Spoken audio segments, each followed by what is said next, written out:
பக்கம் பக்கம் யாரும் இல்லா பூலோகம் வேண்டும், அந்திப்பகல் உன்னருகே நான் வாழ வேண்டும்.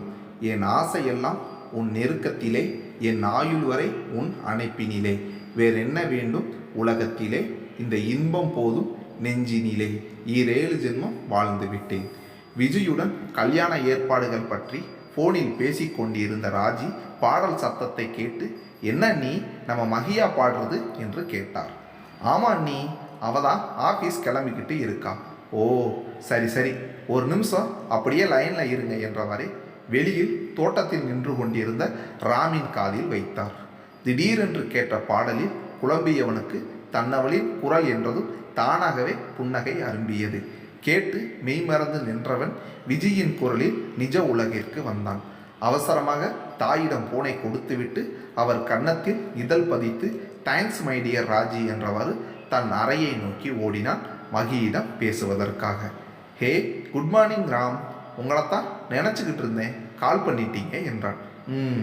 எனக்கும் அந்திப்பகல் உன்னோடவே இருக்கணும்னு தான் ஆசை, எங்கே விடமாற்றாங்களே குட்டிமா என்றான் உள்ளடக்கிய சிரிப்போடு.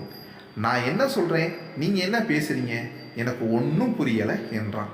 அதே பாடலை 2 வரி பாடியவன், பாட்டெல்லாம் நல்லா தான் பாடுற, பக்கத்தில் இருந்தாதான் கண்டுக்கவே மாற்ற மகினி என்றான். ஏதோ புரிந்தவளாய், ராம் உங்களுக்கு எப்படி தெரியும் நான் பாடினது, உங்கள் டிடெக்டிவ் மூளையை ஏன்ட்டையே யூஸ் பண்ணியிருக்கீங்களா? ஹே சேச்சே, ஆனாலும் ரொம்ப யோசிக்கிற நீ. அம்மா ஆண்டியோட பேசிக்கிட்டு இருந்தாங்க, அப்போ கேட்டேன். ராஜிமா உங்களை நல்லா கெடுத்து வச்சுருக்காங்க. அது சரி, சார் எப்போ இருந்து லீவு போடுற ஐடியாவில் இருக்கீங்க? நெக்ஸ்ட் வீக் கல்யாணம் ஞாபகம் இருக்கா என்றான். என்னடா இப்படி கேட்டுட்ட, நீ எப்போ போடணும்னு சொல்லு, போட்டுருவோம். அம்மா 3 days முன்னாடி என் அவைலபிலிட்டி இருந்தால் போதும்னு சொன்னாங்க. அதான் கேஸ் விஷயமாக அலைஞ்சிக்கிட்டு இருக்கேன். உனக்கு யாரையும் இன்வைட் பண்ண போகணுமா சொல்லு, ஃப்ரீ ஆகிடுறேன். அதெல்லாம் இல்லைப்பா, பட் மெஹந்தி போட்டுக்க போகணும். நீங்கள் என் பக்கத்தில் இருந்தால் நல்லா இருக்கும்னு தோணுச்சு. இங்கே பக்கத்துலேயே ஷாப் இருக்குது, ஹாஃப் டேயாவது ஆகும். நீங்கள் எப்போ ஃப்ரீன்னு சொல்லுங்கள், போகலாம் என்றான். அதெல்லாம் வீட்டில் வச்சு தானே பண்ணுவாங்க, எதுக்கு ஷாப்புக்கு போகணும் என்றான். அது நார்த்தில் தான் ராம் அப்படி பண்ணுவாங்க, நமக்கு அதெல்லாம் பெரிய ஈவெண்ட் இல்லை என்றான். இதுவரை இல்லைன்னா என்ன, இனி பெருசாக்கிடுவோம். சரி, நீ எப்போ இருந்து லீவு? நாளை மறுநாள் இருந்து. எதுக்கு கேட்குறீங்க? ஓகே, அப்போது அன்னைக்கு உனக்கு மெஹந்தி போட்டுருவோம். ஃபஸ்ட்டு நான் தான் போடுறேன். ராம் உங்களுக்கு மெஹந்திலாம் போட தெரியுமா? பார்க்கத்தானே போகிற. சரிடா, நீ ஆஃபீஸுக்கு கிளம்பு, ஈவினிங் உனக்கு நான் அப்டேட் பண்ணுறேன் என்றான் ராம். கூறியது போலவே தன் வீட்டிலேயே மெஹந்தி ஃபங்க்ஷனை ஏற்பாடு செய்து விஜயையும் ஒத்துக்கொள்ள வைத்து ஏற்பாடுகளை முடித்திருந்தான். அந்த நாளும் வந்தது. மதியத்திற்கு மேல் ராமின் வீட்டிலிருந்து தன்விகாவும் அவனுக்கு அக்கா முறையான கவிதாவும் மகியை அழைத்து செல்ல வந்தனர். வந்தவர்கள் மகிக்காக கொண்டு வந்திருந்த துணிப்பையை அவளிடம் கொடுத்து மாற்றிவிட்டு வரக்கூறினர். அழகான வேலைப்பாடுடன் கூடிய கரும்பச்சையில் தங்க நிற துப்பட்டாவோடு அழகாக இருந்தது அந்த லெஹங்கா சோலி. அதை பார்த்த சகோதரிகள் இருவரும் சிரித்தனர். ஏன் அக்கா சிரிக்கிறீங்க, நல்லா இல்லையா என்றாள் மகி. ஹே மகி, க்யூட்டாக இருக்கடா. நாங்கள் சிரித்ததுக்கு காரணம் வேற. எங்கள் தம்பின்னு ஒரு தங்க கம்பி இருக்கானே, அவனெல்லாம் அவனுக்கு சட்டை எடுக்கவே டைம் ஒதுக்க மாட்டான். இப்போ என்னடானா உனக்கு ஏற்ற மாதிரி பார்த்து பார்த்து வாங்கியிருக்கான். புடவை எடுக்க போனப்பவும் உங்கள் அலம்பல் தாங்கலையாமே, அம்மா சொன்னாங்க என்று மறுபடியும் சிரித்தனர். வெக்கத்தில் தலை குனிந்தாள் மகி. இப்போவே ஆரம்பிக்காத மகி, இன்னும் வீட்டில் என்ன ரொமான்ஸ்லாம் காத்துக்கிட்டு இருக்கோ தெரியல. சார் ரொம்ப நேரமாக வெயிட்டிங். வா வா, அங்கே போய் பொறுமையாக வெக்கப்பட்டுக்கிடலாம் என்றாள் கவிதா. ஒரு வாராக வீட்டை அடைந்தனர் பெண்கள் அணி. ராஜி இன்னொரு பெண்மணியோடு சேர்ந்து ஆரத்தி எடுத்து வரவேற்றார். மகிக்கோ ஒருவித பயம் இருந்து கொண்டே இருந்தது. மகியின் உறவினர்கள் அனைவரும் திருமணத்திற்கு முந்தைய நாள் வருவதால் இப்போது ராமின் சில நெருங்கிய சொந்தங்கள் முன்னிலையில் அவள் ஏதோ தனியாய் விடப்பட்டதாய் உணர்ந்தாள். ஆனால் அனைத்துமே ராமை பார்க்கும் வரைதான். மாடியிலிருந்து இறங்கி வந்தவனின் பார்வை முழுவதும் மகியின் மேல்தான். பார்வையிலே பருகி கொண்டிருந்தான்.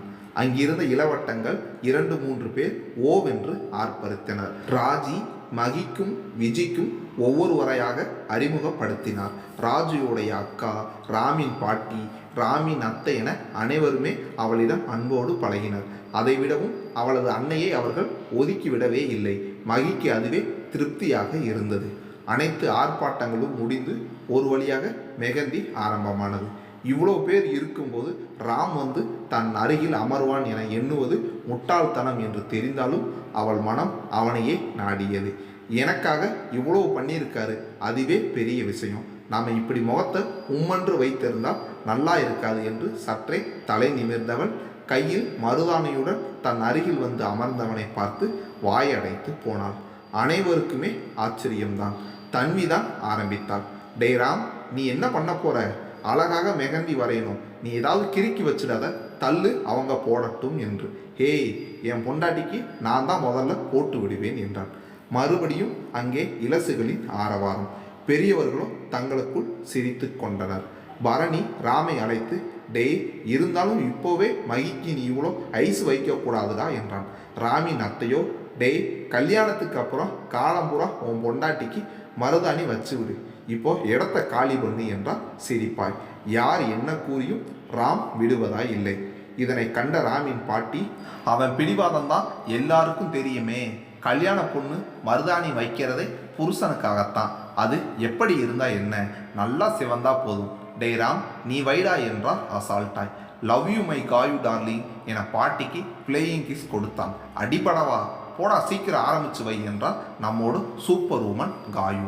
ராம் தன்னவளின் எதிர்ப்புறம் அமர்ந்தான். இருவரின் கண்களும் காதலால் சிக்குண்டிருந்தன. ஒரு பார்வையே 1000 அர்த்தம் கூறியது மகிக்கு. ராம் தன் கையை முன்னிட்ட தானாகவே கைகள் உயர்ந்தது மகியிடம்.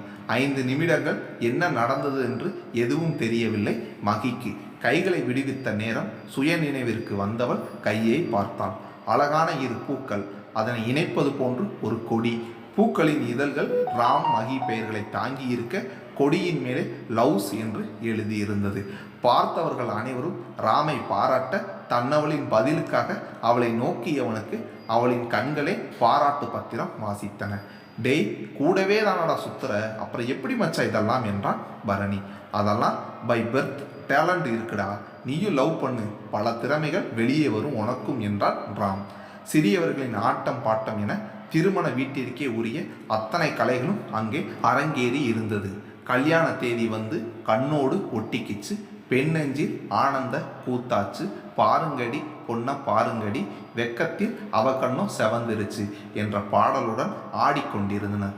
மகிக்கு மெகந்தி போட்டு முடித்துவிட மற்ற பெண்கள் மெகந்தி போட ஆரம்பித்தனர். ரொம்ப நேரமாக உட்கார்ந்தே இருந்ததால் கைகால்கள் மரத்து போக அவளின் முகவாட்டத்தை உணர்ந்த ராஜி, மகி, நீ மாடியில தன்வி ரூமுக்கு போய் கொஞ்சம் ஃப்ரெஷ் ஆகிட்டு வாடா என்றார். அவரை நன்றியாய் நோக்கியவள் தேங்க்ஸ்மா என்று மெதுவாக எழுந்து சென்றாள்.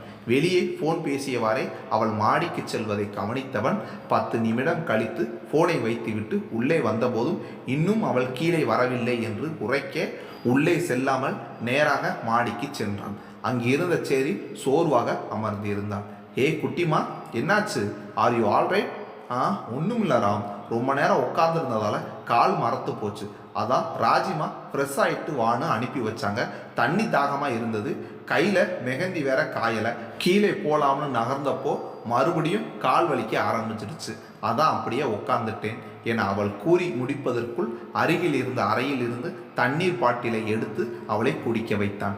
சற்றே தெம்பாய் உணர்ந்தவள் புன்னகைத்தாள். Thanks Ram, now feeling better. ஆமாம், நீங்கள் எப்படி இங்கே என்றான். ஃபோன் பேசிட்டு வரும்போது பார்த்தேன், கீழே ஒன்றா காணும், அதான் இங்கே வந்தேன் என்றவள். ஆனால் இன்னுமே அவள் முகம் தெளிவில்லாமல் இருக்க, என்ன மகி, ஸ்டில் ஆர் யூ அன்கம்ஃபர்டபுள்? நான் அம்மாவை வேணா வர சொல்லவா என்றான். ஐயோ, அதெல்லாம் வேணாம் ராம், ஏற்கனவே நிறைய வேலை அவங்களுக்கு, அது வந்து இந்த மாதிரி ட்ரெஸ் எல்லாம் போட்டு பழக்கம் இல்லை. அக்கா இதுக்கு மேட்சாக இருக்கணும்னு இந்த ஜுவல்ஸ் எல்லாம் கொடுத்தாங்க, குந்தன் செட்டுங்கிறதால ரொம்ப வெயிட்டாக இருக்குது என்று தயங்கி கூறி முடித்தான். அவ்வளோதானே, கலட்டி வச்சுடு, சிம்பிள் என்றவன் அப்போதுதான் கைகளை கவனித்து தலையில் தட்டி கொண்டான். சரி இரு, நான் ஹெல்ப் பண்ணுறேன் என்றவாறு அவள் அருகில் வந்தான். விரித்து விடப்பட்டிருந்த கூந்தலை ஒதுக்கியவன் மெதுவாக கழுத்தின் ஆரத்தை கலட்டினான். அனாவசியமாக விரல் படவில்லை, எனினும் அந்த தொடுகையே இருவருக்குள்ளும் சிலிர்ப்பை ஏற்படுத்தாமல் இல்லை. அவளின் நிலையை அறிந்தவன் அதிகம் இம்சிக்காமல் கருமமே கண்ணாய் நகைகளை கலட்டி டேபிளில் வைத்துவிட்டு நகர்ந்து கொண்டான். இப்போ ஓகேயா மகி, இனி இந்த மாதிரி ஜுவல்ஸ் போட்டுக்காதடா. சரி, நான் கீழே போகிறேன், 5 மினிட்ஸ் கழித்து நீ வா, இல்லைனா ஓட்டி தள்ளிடுவாங்க என்றபடி நடக்கத் தொடங்க ராம் என்று மென்மையாக அழைத்தாள் மகி. என்னவென்று திரும்பி எண்ணின் மேல் லேசாய் சாய்ந்து கொண்டாள். இதை சற்றும் எதிர்பாராதவன் சந்தோஷத்தில் திக்குமுக்காடி போனான். அவனது கரம் ஆதரவாய் தன்னவளின் சிரத்தில். தேங்க்யூ ஸோ மச் ராம், ரொம்ப ஹாப்பியாக இருக்கேன். எனக்காக பார்த்து பார்த்து பண்ணுறீங்க. உங்களுக்கு நான் என்ன திரும்ப செய்ய போகிறேனே தெரியலை என்றாள். பாத்தியா, நீ குழந்தைன்னு அடிக்கடி ப்ரூவ் பண்ணிக்கிட்டே இருக்க பாரு. நீ என் உயிர்தா, நமக்குள்ள என்ன இந்த பேச்செல்லாம் என்றான். இல்லைப்பா, என்னை முக்கியமாக நினச்சி யாரும் இவ்வளோ பண்ணதில்லை. இப்போதான் அப்பாவை ரொம்ப மிஸ் பண்ணுறேன். அவர் இதெல்லாம் பார்த்துருந்தா ரொம்ப சந்தோஷப்பட்டிருப்பாரு என்றாள். ராமிற்கு அவளின் நிலைமை புரிந்தது. ஆதரவாக தாங்கி கொண்டான். நான் தான் ஏற்கனவே சொன்னேன்ல, இனி உனக்கு எல்லாமுமாய் நான் இருக்கேன்னு, அப்புறம் என்ன, ஹாப்பியாக இருடா என்று தலையாட்டியவள் அவனை விட்டு விலகினாள். அவளை சகஜமாக்குவதற்காக.